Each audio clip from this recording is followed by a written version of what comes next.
The world waits for me now. The ancestors guide my path. Thunder does not begin in the sky. It begins in a man.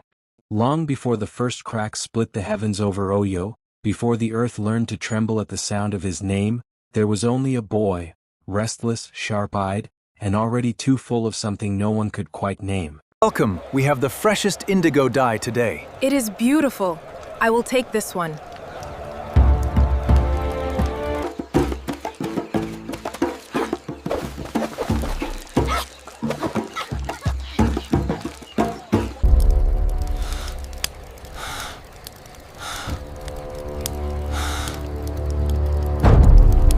Listen closely, children of the soil.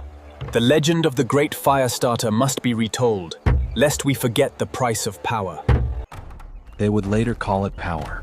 At the time it felt like trouble. The old women said he did not cry like other children. When he was born the wind rose. Not a gentle wind that slipped through leaves and cooled the skin, but a sudden, circling force that rattled shutters, lifted dust, and sent the chickens screaming across the compound. His mother, Torosai, held him close, her arms tense, her breath shallow. "This child," one of the elders muttered, watching the sky darken without rain, "will not belong to ordinary things." They were right. He is glowing.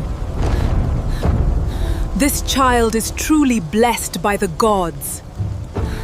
From the beginning, Sango refused to be contained. He grew quickly, but not just in body. Other boys wrestled in the sand for laughter. Sango fought to win.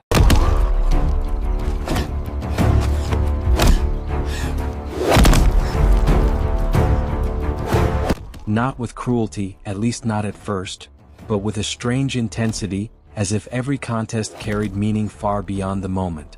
He did not like losing. More than that, he did not understand how losing could exist at all. Once, when he was barely 10, he struck a boy so hard during a game that the child lay still for several breaths. The compound fell silent. Even the birds seemed to pull back from the air. "Why did you do that?" his mother demanded later. Sango's answer was simple. "He stood in my way."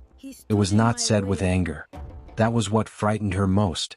His father, Oramian, saw something different. Where others saw danger, he saw inheritance. Look well, my son. This great Oyo, the power you see, one day it will all be yours. Rule them true. "A king does not ask permission to be great," he told the boy one evening as they stood watching the horizon burn orange with sunset.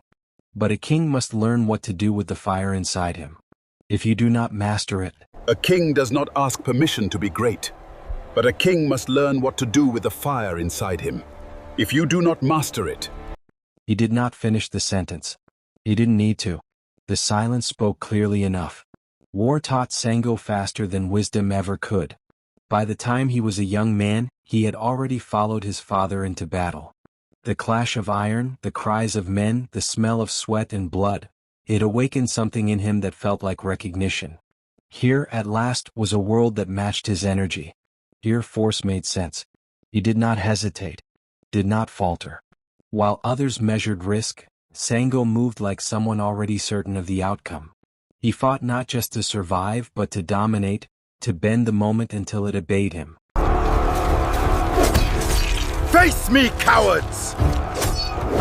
Your blood will nourish this earth! Stories began to spread. Of how he broke through enemy lines alone. Of how his voice carried across the battlefield like a drumbeat. Of how, when he shouted, men felt it in their bones. Too much, some whispered. Not enough, said others. But everyone agreed on one thing. He was not ordinary. Power does not arrive all at once. It gathers. It watches. It waits for the moment when a man believes he deserves it. For Sango, that moment came when the crown of Oyo was no longer worn by his father. The transition was not peaceful. Power never truly is. Alliances shifted. Voices rose behind closed doors. Names were spoken in caution, in fear, in ambition. But when the dust settled, it was Sango who stood at the center of it all.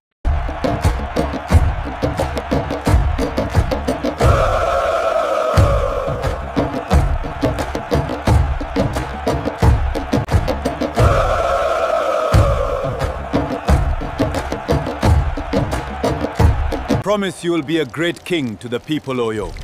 I pledge an oath to be a great king to the people of Oyo.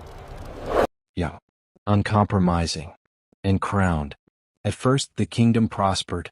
It would be a lie to say otherwise. Kabiesi Sango, Alaafin Oyo. bring the thunder, bring the fire. Ashe. Sango ruled with clarity and force. Decisions were made quickly. Enemies were dealt with decisively. Trade routes stabilized. The army grew stronger.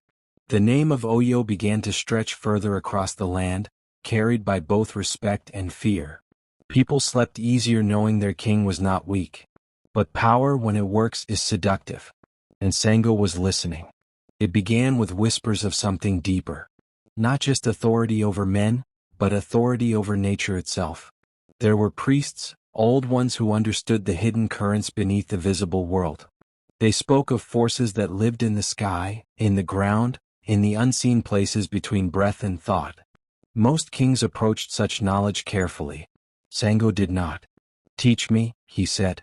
The priests hesitated. Some knowledge is not meant to be rushed. But kings do not wait. The first time it happened, it was small. So small that it could have been dismissed as coincidence. A dry season afternoon. Heat pressing down like a weight. The air thick and unmoving. Sango stood alone, frustrated after a council meeting that had tested his patience. "They think too slowly," he muttered. His hands clenched. The world seemed to tighten with him. And then, crack, sharp, sudden, violent. Lightning split the sky. Not far. Not distant. Close. Too close. The kind of strike that makes the ground jump. Sango froze. Not in fear. In recognition.